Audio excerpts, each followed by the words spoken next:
Sunday special chana masala তোমার ready হয়ে গেছে। এখন বানাবো সানডে স্পেশাল কড়াইশুটির কচুরি। কড়াইশুটি পেস্ট করে নিয়ে আদা আর কাঁচা লঙ্কা পেস্ট করে নিলাম। এখানে নিয়ে নিলাম 1 কাপ আটা আর 2 কাপ ময়দার সঙ্গে স্বাদ মতন চিনি, লবণ আর একটু সুজি, একটু উষ্ণ ঘি ভালো করে মিশিয়ে তারপরে উষ্ণ গরম জল দিয়ে ভালো করে একটা ডো বানিয়ে নিলাম।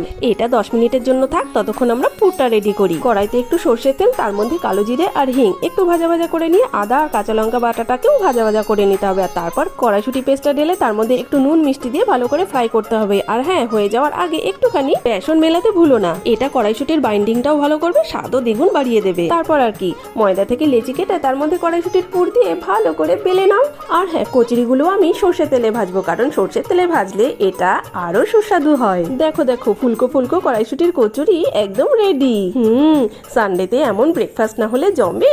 চলো, অনেক হলো খাটাখাটনি, এবার পেট পুজোটা সেরে ফেলি। তোমরা অবশ্যই বানিও আর আমাকে জানিও কেমন লাগলো।